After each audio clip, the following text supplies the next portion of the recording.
Dear learners, I am Dr. Shweta and today we would be talking about education and work, which is lesson number 26, module A of our psychology senior secondary course. So, as the name suggests, we would be talking about that what is education and how it is related to the work environment. But before we begin our discussion on today's topic, I want to take up a case study of Ashima, who did not know that what subject combinations she is taking and what are the consequences of taking those subject combinations. Let's begin with this case study. Ashima wanted to be a doctor. So, after class 10, she opted for the commerce stream for class 11. She was a bright student and passed class 12 with 85% marks. When she tried for medical entrance and obtained the forms, she discovered to her dismay that she is not qualified even to sit for the entrance examination for the medical course, despite her high percentage of marks. She was told that physics, chemistry, biology combination is a must for the medical stream. Well, Ashima is not the only such student to realize the mistake she made while choosing her subjects for class 11. This example makes us aware that there is a relationship between the school subject which we are taking and the profession or work to be taken up later on. How and what should be kept in mind while deciding about the subjects? So, with the help of this lesson, we would be analyzing the relationship between education and work or the profession one has to follow later on. You must have often come across statements like, education is necessary to get a job, or I want to work in this particular field but I don't have the necessary qualification for it. Have you ever thought about how education and work are related? So, in this lesson, we are going to learn about the education and its relationship with work as well as the important features of the world of work.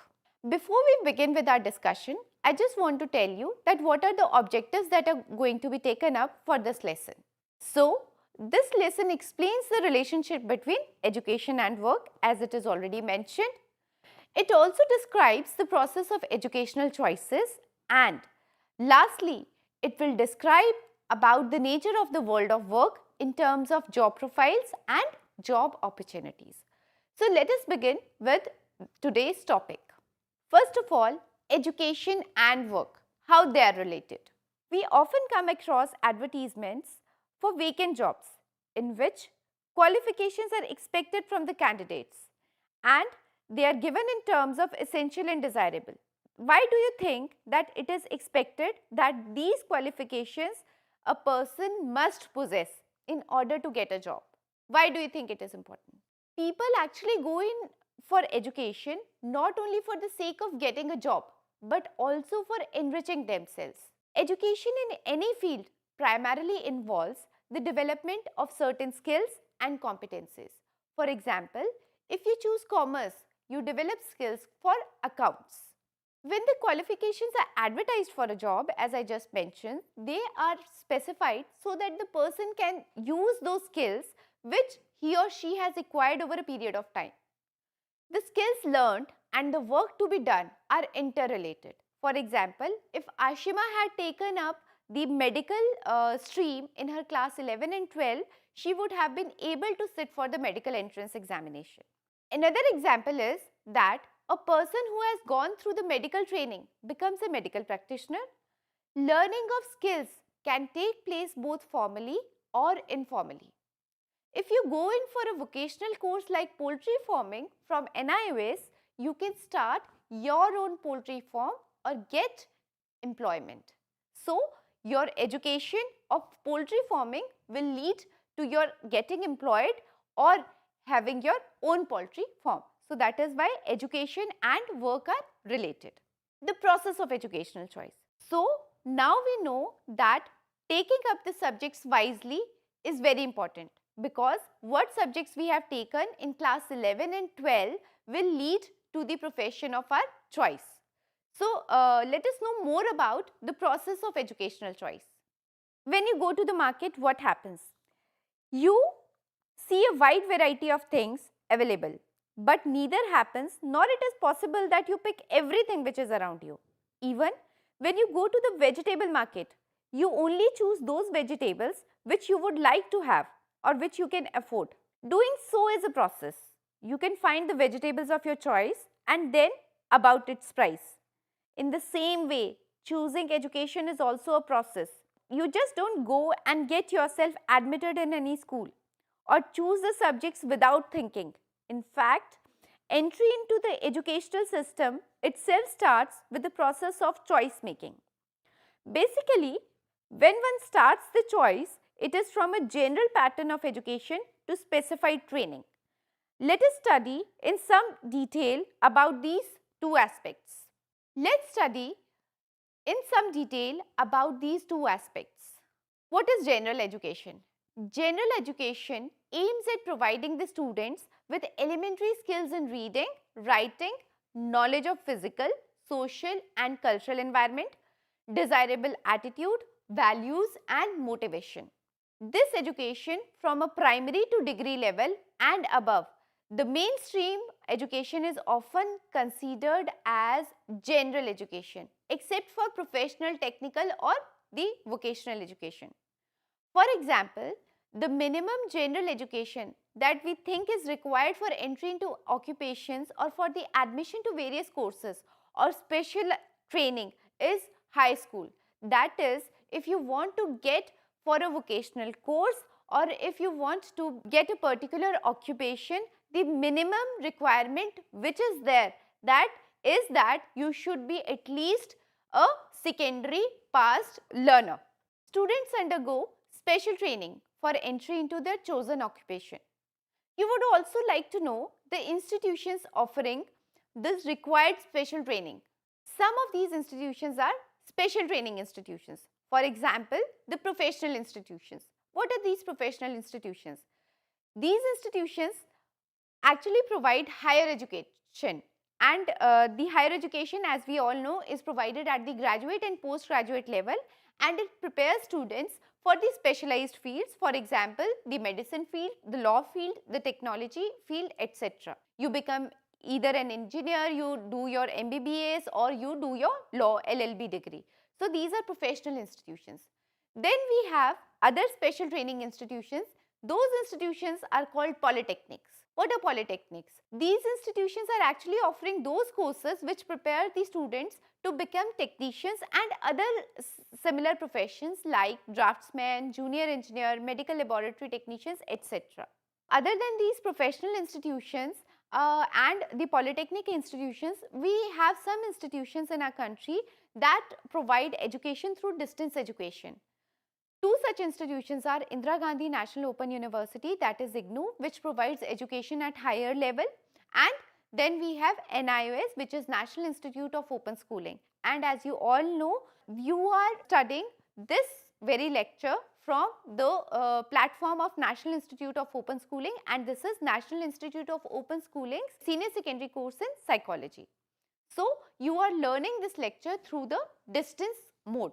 What is happening these days with the advance in technology, some of these institutions are also providing online courses, which is you must be well versed with the MOOCs that is available for the people.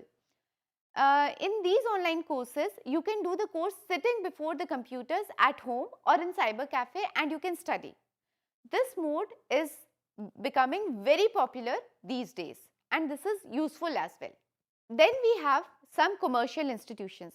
These commercial institutions are like typing, shorthand, bookkeeping, etc.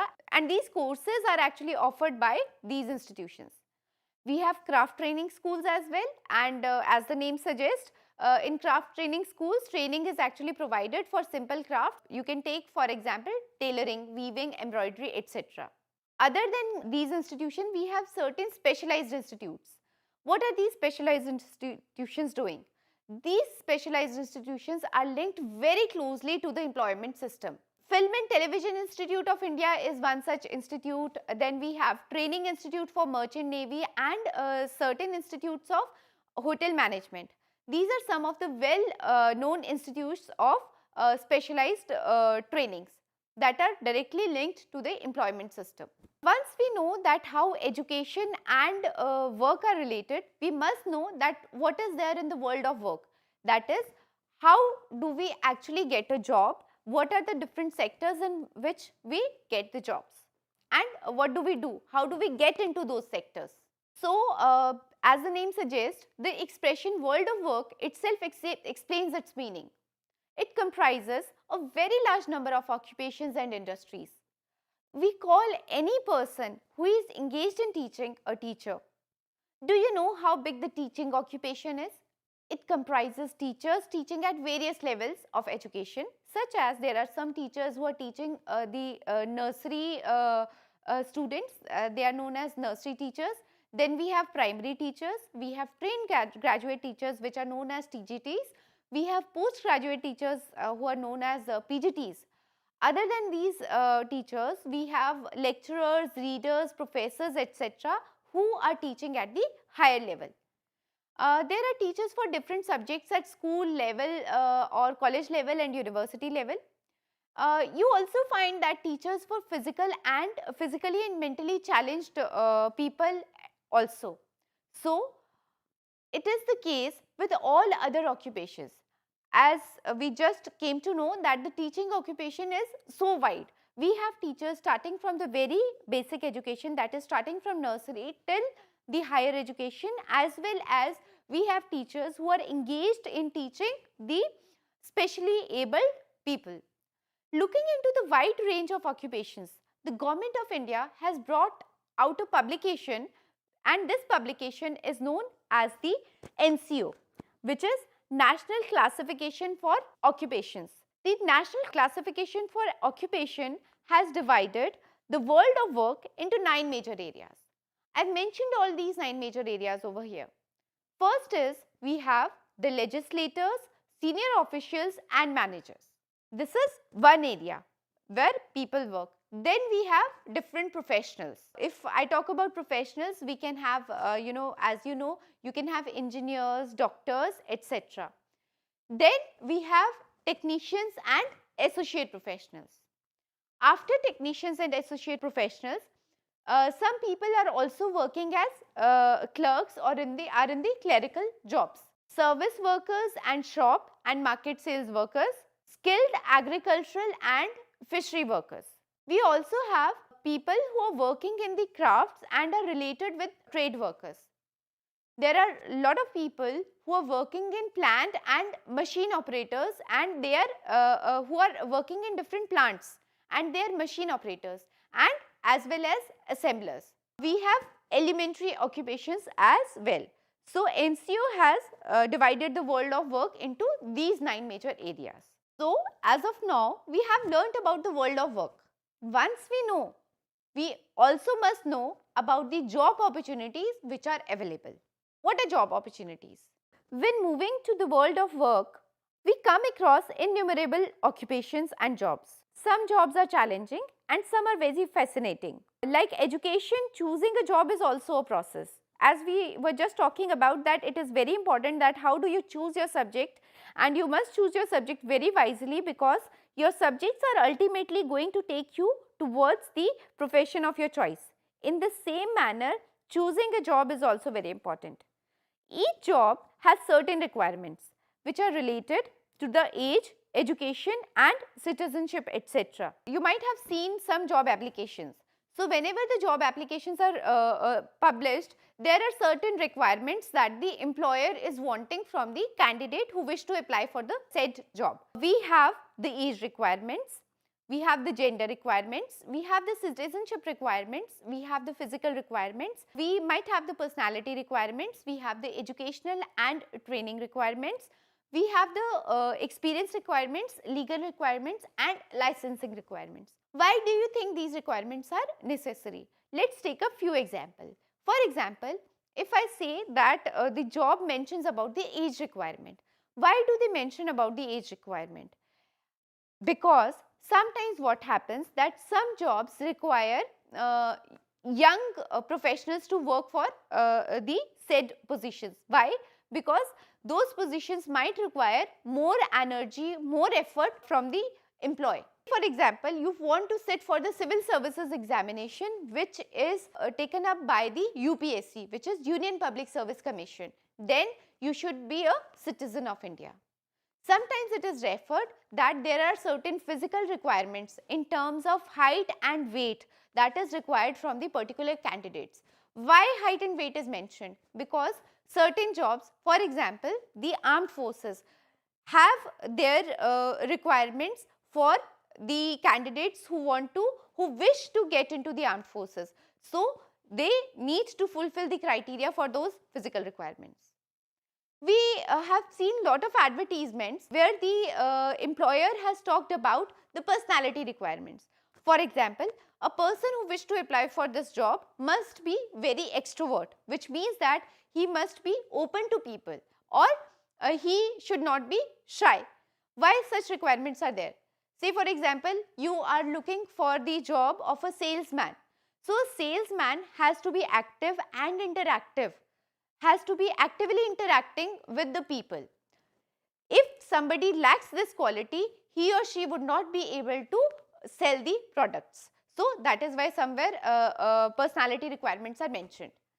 Then we have educational and training requirements. Why these educational and training requirements are given? Because what happens, sometimes for some jobs it is very important that you have gone through a particular course, because that course helps you to clarify the basics which are required in the job, or certain kinds of trainings are required, and those trainings you get only by doing certain courses. We have mentioned in the earlier slides when we were talking about the professional institutions or the polytechnics or other specialized training institutions that equip the students with certain necessary skills that are required for the particular jobs. So that is why educational and training requirements are given. Sometimes experience requirements are also given, that is if you wish to apply for a particular job, you must have this and this experience. 5 years, say for example 5 years of experience of working with children, or 5 years of experience of working in an administrative environment, like that. This is sometimes necessary to get promotions also. Then we have certain legal requirements or the licensing requirements. Why licensing requirement is necessary? For example, you wish to be a doctor, so you should have the license to be a doctor from the Medical Council of India. Or you wish to be a clinical psychologist, so you need to have the license from the Rehabilitation Council of India. So those licensing provides the information that you are capable enough for the particular job. So now we know that there are particular requirements when we are looking for the different jobs. So dear learners, this was actually about the today's program. But before we end up, I want to summarize what we have discussed in today's program. First, we talked about that education and work are interrelated. Why they are interrelated? Because there are specific skills that are required for carrying out the specific work. For example, you want to be a doctor, it is very important that your subject should be physics, chemistry and biology, because you acquire specific skills for becoming a doctor. Then we said that the process starts through the general level of education, the process of your education. It starts from the general level of education, which is up to the degree level, and then you move to the special training institutes. Then I also mentioned that there are certain special training that can be taken from professional bodies, polytechnics, commercial institutions, etc. We also discussed about the world of work, which comprises of a large number of occupations and industries. And as mentioned, there is a national classification of occupation, and this NCO has divided the world of work into 9 major categories. At the end, we could know that when we are looking for a job, it is very important that one has to meet the various requirements like age, gender, citizenship, physical requirement and personality requirement. Some other requirements like education and training and experience and legal and licensing requirements are also required for a particular job. So, dear learners, I hope that you could understand the topic well. With this, I end up for today's lesson. Thank you.